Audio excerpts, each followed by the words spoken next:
I made a shorts video regarding the Haleyy Baylee controversy, the blockout 2024 social media movement, and my shorts video, less than a minute long, was just based on my opinion that the Haley Kalil apology / excuse video didn't ring sincere to me. I made a video just based on that, and it's gotten a number of views and a lot of comments, a lot of questions, a lot of people asking, why are folks mad at this creator? What is Blackout 2024? What's going on? What's it all about? And so I decided to make a bit of a longer video to explain it piece by piece. And I'm going to start out with a video by a creator of Palestinian descent who explains the reason for Blackout 2024 and why she believes it matters. So many salty walnuts are commenting on my videos about the blockout, being like, it doesn't matter if you block. Being like, oh, how is this effective? Guys, it's literally not rocket science. Creators that are posting about Palestine have been talking about this for months and months and months. I personally made a video, which I stitched here. You can go back and watch it, back in December, about how we're living in an attention-based economy. And we've been all trying to cancel celebrity culture ever since the genocide started. Because what, do you guys think that celebrities and famous people are born with a gene, like it's part of their DNA, it's embedded that they're famous? No, they're famous because we give them attention. So instead of giving some mediocre celebrities that don't actually stand up for issues that matter any attention, go and give it to artists that are smaller, to small businesses, to people who actually do good.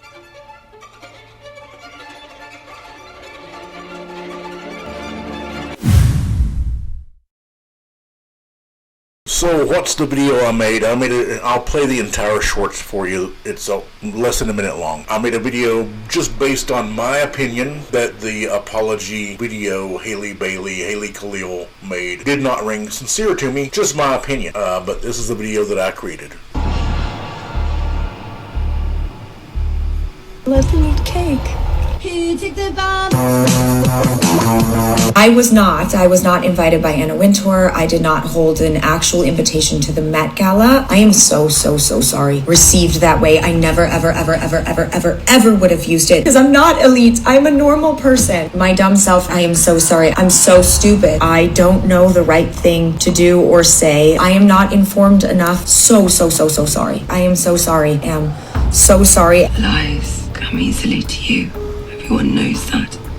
But innocence, decency, concern, you're not very good at those, I'm afraid. So that was the shorts video that I created, and I put together the little clip from Game of Thrones to indicate my belief that the apology did not ring sincere. And I don't know Haley Baylee, Haley Kalil, I don't know her. Maybe she was sincere and it just comes across that way. But that's my opinion. That's why I made the video that I made. So what is the controversy? Haley Kalil was hired by E! Entertainment as a correspondent to work the Met Gala. As she explained in her full apology video, she was working at one of the hotels where the rich famous people who were going to the Met Gala stayed at, and she was interviewing the celebrities on their way to the Met Gala for E! Entertainment. While she was there, she decided to make this video. She had this fancy outfit that was made by a friend of hers, according to her video. I mean, I have no reason not to take her at her word that she has a friend that designs clothes. This outfit she wore was designed by her friend for free because he's a really good friend. But Haley Baylee is a social media influencer and a model. She is apparently quite wealthy. She apparently lives in a $17,000 per month apartment in Soho, New York. So she does quite well. If you're making enough money that you can have a $250,000 rent, you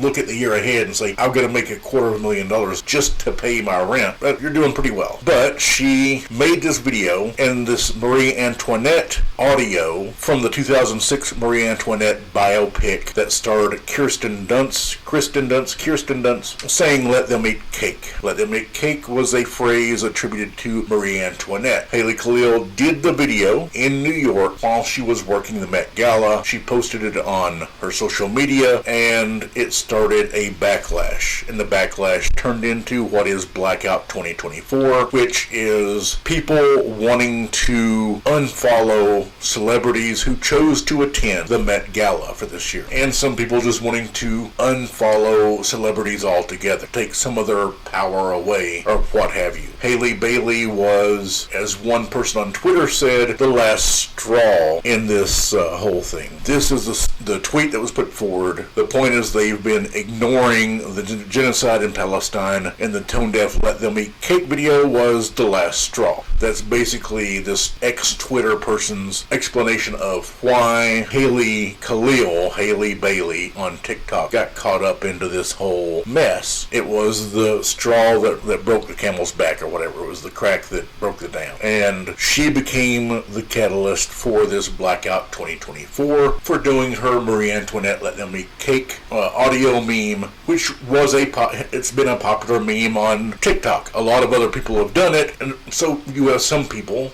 including Haleyy Baylee, Haley Kalil, asking, why is it me that's getting all this backlash? Other people have done it, but Haley Kalil happened to do it in New York while massive protests were going on because of the genocide that's going on in Gaza right now. And part of the genocide is starvation. Israel is starving the Palestinians, men, women, and children, and it came across in a bad way. She was working the Met Gala, this massive event, expensive, rich, famous people, the elite of the elites are going to. And it was, as the person here on X-Twitter said, the last straw that led to this Blackout 2024. That's why Haley Kalil was caught up in it. So who is Marie Antoinette? Marie Antoinette was the last queen of France. She was married around the age of 14 to the man who became the last king of France, Louis XVI. And both of them were executed by beheading in 1793. So from around 1770 till 1793, she was the last queen of France, married to Louis XVI, the last king of France. The rule of Louis XVI in France was characterized by financial distress for the country of France. The country had financial distress, so therefore the people in France went through financial strife. At one point during this, bread was very expensive. There was a French quote attributed to Marie Antoinette that historians widely agree she probably never uttered, but it would be translated into English as "let them eat brioche," a type of French pastry. It has been translated for a long time as "let them eat cake." So the story is, when the people of France were complaining that they can't afford bread, and it was brought to the attention of the Queen, Marie Antoinette, her tone-deaf disregarding of the population she was queen of was "let them eat cake." And so Marie Antoinette, despite probably never having said the statement, was widely unpopular in France. She lived and enjoyed a very lavish lifestyle. She and Louis XVI spent lots of money on themselves and their lifestyle while the country was suffering financial distress and the people in France were suffering. The rule of Louis XVI and Marie Antoinette led to one of the French revolutions, the one that ended the monarchy in France. France became a republic. That's why they were the last king and queen of France. There was a revolution by the people. The king and queen were executed by beheading, and France became a republic. That is non-monarch. And so that's who Marie Antoinette was, and the statement "let them eat cake" probably was never uttered. I'd read before that the person who wrote that statement, the French writer, wrote it before, in like 1767, before Marie Antoinette even became Queen of France. So the "let them eat brioche" quote, which was attributed to Marie Antoinette, was actually written, supposedly, before she was even Queen of France. She probably never uttered it, but in popular culture, it has been attributed to Marie Antoinette and the disregard for the suffering of the common people in a country. She was unpopular, the king was unpopular, they were removed, and that's how Marie Antoinette has become a meme The meme that is popular on social media that Haleyy Baylee copied is from a 2006 biopic of Marie Antoinette, like I said, starring Kirsten Dunst, and that's where the line "Let them eat cake" comes from, that 2006 movie. For Haley Kalil's part, Haleyy Baylee on TikTok, I'm sure she thought she was just copying a popular audio meme on social media. She was at this fancy event, she had this fancy outfit on, so she decided to copy what was a already popular audio meme on social media. I have no doubt she had no ill will or no bad intent in creating it, but with what's going on with the genocide in Gaza and the starvation, the struggles here in America as prices are higher due to the higher inflation. The inflation's gone down, but prices are still up. People are struggling more to get by. And it was a bit of a tone-deaf meme to create for the time and place it was made. I mean, that's basically how I view it. The time and place and content, that is, the entire context of it, was just a meme that was going to set her up to have backlash. Haley Kalil, Haleyy Baylee on TikTok, lost, I believe, around 1 million followers early on in this controversy, but she's very popular. She has millions of followers on TikTok, millions of followers on Instagram. That's one of the ways she's able to make as much money as she does and to live as well as good a life as she does, because she's very popular.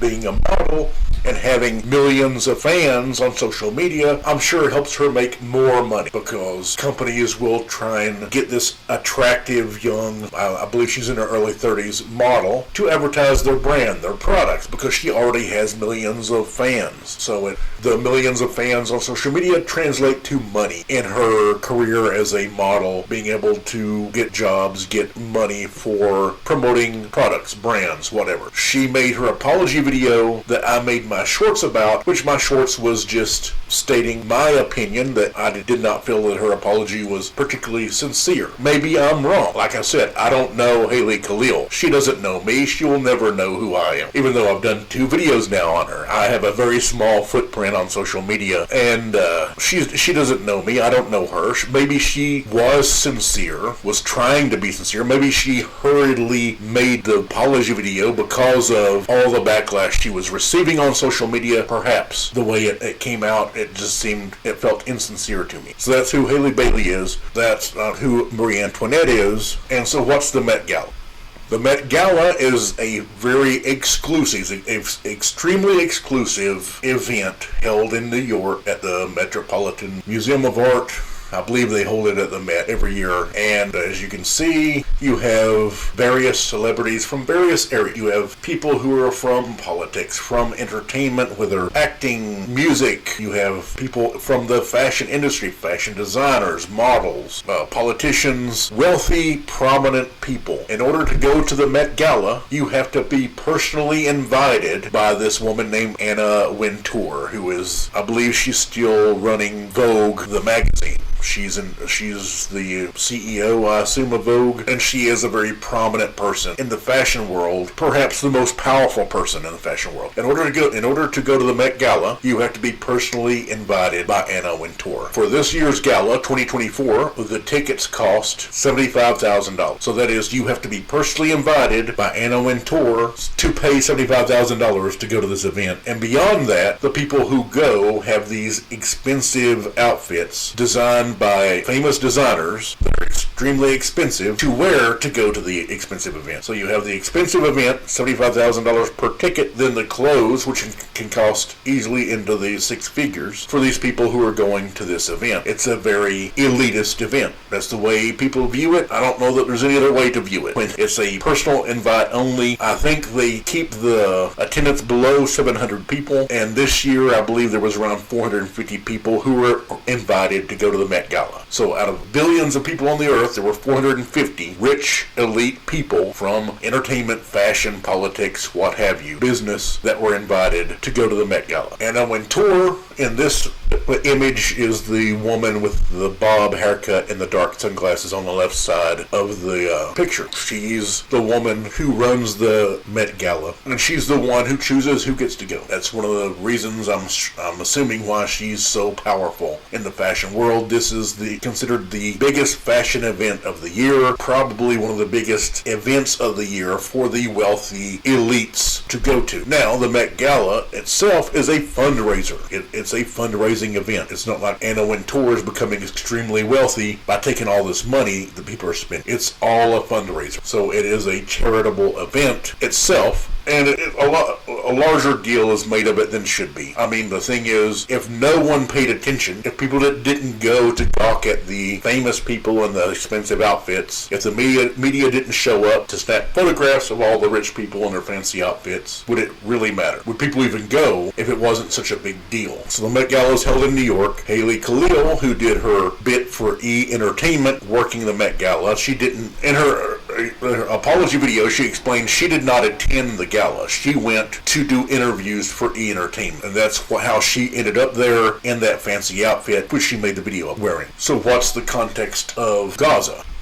On October 7th of last year, 2023, you had a Hamas terrorist attack on Israel, where Hamas killed around, I believe, 1,100 or 1,200 people. They took 200 or 300 people hostage. Some were Israelis, some were Americans, some were from other countries. I know there were some people from Thailand there in Israel who died. Part of the Hamas terrorist attack was on a concert, a music festival that was going on. And you have Hamas, who is a terrorist group, did horrific things, murdered people, tortured people, took people hostage. And in response, since October 7th, Israel has been obliterating Gaza. Hamas is the group that runs Gaza. Hamas operates out of Gaza, and Gaza is basically a completely blocked off area prior to October 7th that housed around 2.5 million Palestinians. Now, it may be true that all members of Hamas are Palestinian, but not all Palestinians are Hamas. Like I said, there was about 2.5 million population in Gaza prior to October 7th. Now, who knows what it is? So many people have been killed. Hamas makes up about 30 to 40,000 people. So out of a population of 2.5 million, there's about 30 to 40,000, somewhere in there, that are Hamas. So the vast majority of the population are not Hamas. Around half the population of Gaza prior to October 7th were under the age of 18, children. And now you have, I think it's around 80% of the homes in Gaza have been destroyed. Nearly all the hospitals destroyed, schools destroyed, libraries destroyed. You have UN buildings that have been destroyed. You have the largest killing of journalists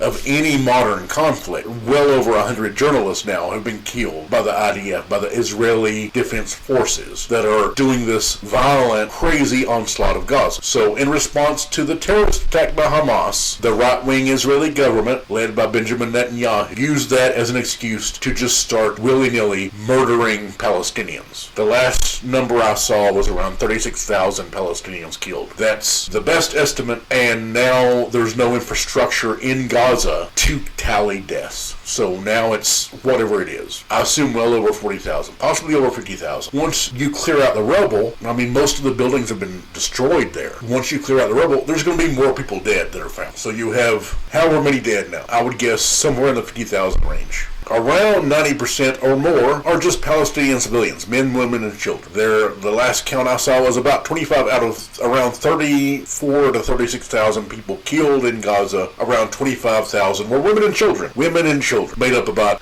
70 to 75% of that. And that's why I say it's a genocide. The way I look at it, that's genocide. Israel has committed war crimes. There have been reports of white phosphorus dropped on the civilian population. That's a war crime. Killing people without regard to whether they're combatants or not, war crime. There's numerous war crimes that have been committed by Israel in this genocide that's going on. You have the suffering of children, the starvation of children. Israel months ago cut off access to food, water, gas, electricity. It's all been shut off. Israel had control of all that for Gaza. Israel has not been letting aid trucks in. So you have plenty of organizations trying to get aid to the people in Palestine. Israel's not been allowing. You have the Jose Andres, I believe is his name, the famous chef that has a World Kitchen charity organization to provide food. That sent 3 trucks in. 3 trucks went in. They informed Israel, the Israeli government. They informed the IDF. This is when we're going to leave. This is when we should arrive. This is the route we're going to take. We're going to go in here and deliver food. They were attacked. All 3 trucks. Not at the same time. The first truck was attacked. attacked, everybody killed. Second truck was attacked, everybody killed. Third truck was attacked, everybody killed. That's targeting of aid workers. People who are just going in there to provide food for the starving Palestinians were attacked and killed. War crime. You have the decreased capacity for medical professionals in Gaza. You have men, women, and children who are having to undergo amputations because of injuries with no anesthetic. They're not unconscious, they're not have no painkillers, just having their limbs amputated. Traumatic. Destroying these kids mentally. I mean, I don't know how you come back from that. That's a PTSD I don't know that you can recover from. What Israel is doing to the Palestinian people is monstrous. And unfortunately for us here in America, our government is funding this. Joe Biden has been a full-throated supporter of the Israeli government. They've been carrying water for the Israeli government, defending them, sending them weapons, ammunition, money, to continue this onslaught that's going on, to continue the genocide. That's why you have so many people referring to Joe Biden now as Genocide Joe. Joe Biden could be tanking his own ability to get reelected this year in the 2024 election because so many people, young people, certainly people of Palestinian descent, Muslim people in America, Jewish people in America, who are pissed off at what Israel is. You have so many groups that are so upset with what Israel's doing, upset with the fact that we're funding it, upset with the fact that we have a government that's in power right now that's defending what Israel is doing. And the thing is, if Joe Biden does not win the 2024 election, we're going to end up with Trump, who's going to be even worse than Joe Biden on the Israel-Gaza thing. So there's not a win there unless Joe Biden wakes up to reality. I don't know that he will, but that's what's going on in Gaza. There's a genocide being carried out on the Palestinian people in Gaza. We have the video footage. We have images. They're not coming out as much now because Israel's killing the journalist who would be taking the video footage and the images and putting out reports. But that's what's going on in Gaza. In America, we have massive protests. So we have protests that are going on in this country. A lot of protests at college campuses around the country. You have police being sent in to brutalize these students who are doing the protest. A lot of the people who are protesting are Jewish Americans who are protesting what the Israeli government is doing. You have everyone who protests being called Hamas supporters, being called anti-Semitic. And there's nothing anti-Semitic about criticizing a foreign government for being brutal and carrying out a genocide, ethnic cleansing, whatever you want to call it. And in New York, where the Met Gala was held, where Haleyy Baylee made her video where she lives, there are massive protests. There are protests in the streets. There's protests at New York University. There's protests at Columbia University in New York. There's protests all over New York. And so one of the issues for Haleyy Baylee is, in her apology video, she said she didn't know what was going on. She doesn't have the awareness, she was calling herself dumb, saying she didn't know the relation of Marie Antoinette, the let them eat cake, the Gaza thing. And a lot of people didn't feel that was correct since she lives in New York and there's so many protesters. There are massive protests going on about all of this. There were people who are protesting, walking to the Met Gala to protest outside of the Met Gala. You have police barricades that are trying to keep the protesters away from blocking roads, blocking traffic, blocking sidewalks, blocking pedestrians' ability to move back and forth. But it's hard to miss all these protests, the protesters, the signs. If you have any intellectual curiosity, if you see that and you don't know what's going on in Gaza, you might look it up. I mean, everybody has access. Certainly someone as wealthy as Haley Kalil has access on their cell phone, in their pocket, purse, whatever, to look up and say, what are people protesting? I mean, that's one of the reasons why people felt it seemed so false to say, I have no clue what's going on outside of my world. But it seems like just about everywhere you go, protesters on college campuses, protesters off college campuses. And this has to do with the context of it. The 2024 Met Gala was the flashpoint for the blockout social media movement. That's the movement to block celebrities who attended the 2024 Met Gala. Celebrities who chose to attend the exclusive event during the ongoing protests because of the genocide that's going on in Gaza led people to compare the celebrities to the celebrities on Hunger Games. You had the fancy celebrities that were dressed up all fancy, going to the fancy events, watching these young people fight for food, fight for survival. And so that's why you'll have people saying in comments from District 12, I disagree with Haleyy Baylee on whatever. I oppose Haleyy, I oppose celebrities, I support the blockout. And so it's related to, people have related it to the Hunger Games, the optics of it. The celebrities going to this event, the elitists, whatever you want to call them, going to this fancy, expensive event, being completely tone deaf and oblivious to the suffering that's going on, rather than using their fame, wealth, platforms to talk about this, to try and push politicians of this country to do the right thing rather than the wrong thing. They're going to this fancy event. That's what basically upset so many people. I hope this video explains to anyone. So please, if you have questions, I hope you watch this video. If you don't know what's going on, this is the video I put together just to explain what it is. Haley Kalil, Haley Baylee on TikTok, I assume Haley Baylee on Instagram and everywhere else on social media. Massively popular. She's a very attractive young woman in her late 20s, early 30s. Who is a model and social media influencer. She made a video that was viewed by a lot of her fans as tone deaf, as seemingly indifferent to the suffering going on, despite the fact that she's in New York, she lives in New York, she went to this event in New York, is surrounded by protests because of what's the suffering that's going on in Gaza. And she made her Marie Antoinette video, which they seem just tone deaf and insensitive for the context of the time. Now, does she have the right to do it? Yeah, of course she does. She has the right to make whatever video she wants, and some people may have liked the video, some people may have completely disregarded the context of what's going on. I've had commenters who have told me that I'm bullying Haleyy Baylee. I mean, I literally have a YouTube channel with around 1,200 subscribers. I'm not bullying somebody with millions of subscribers. I have no ability to bully her. I've had people complain in the comments saying that I'm forcing her to try and force her to be an activist. I'm not forcing anybody to do anything. I made a video criticizing what I felt was an insincere apology. I can't force anybody to be an activist. I'm not trying to force anybody to be an activist. It would be good if people who have these massive platforms use them to draw attention, to try and push our politicians to do the right thing, to stop funding this genocide in Gaza. That would be good, objectively, but I can't force Haley Kalil to do anything. I don't know her. She doesn't know me. After I make this video about her, Blockout 2024, she still won't know who I am. I'm not bullying her. I'm not forcing her to do anything. I'm not canceling her. I have no ability to cancel somebody who has millions of subscribers. I can't do that. I don't have that power. And so, no, I'm not bullying her. I'm not canceling her. I'm not doing anything to her. She doesn't know who I am and never will. As far as if you agree, if you say, well, she didn't do anything wrong, fine. That you're entitled to your opinion. I'm not gonna say that you're wrong. You can't have that opinion. It's your opinion. I do these videos and I put out my opinion. I did the shorts video to try and illustrate my belief that her apology was insincere. You have people that say she can do whatever she wants with her money. I never said she couldn't.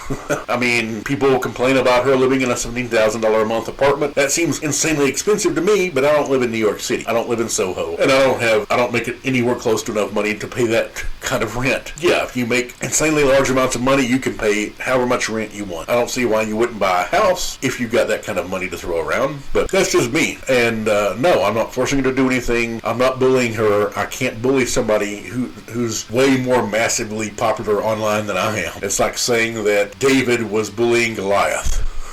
No, I'm minuscule, small footprint social media creator myself. And perhaps you support the blockouts. Perhaps you don't support it. Whichever it is, that's fine. That's your right, your opinion. You're entitled to your opinion. You have your rights. And I hope this video explained who Haleyy Baylee, Haley Kalil is, what she did, why people got mad at her, the context of it relating to Marie Antoinette, the context of it relating to the genocide going on in Gaza, the context of it with the protests going on here in the United States, and the anger people have over our government funding the genocide in Gaza. Thanks for watching. Please feel free to subscribe to my channel if you've not subscribed. Give me a like, leave a comment. Leave a comment if you want me to talk about something else. Leave a comment if you want to complain or compliment the video. I hope it, please let me know if it did a good job explaining this whole context of Haleyy Baylee Blockout 2020. Thanks for watching. Have a great day.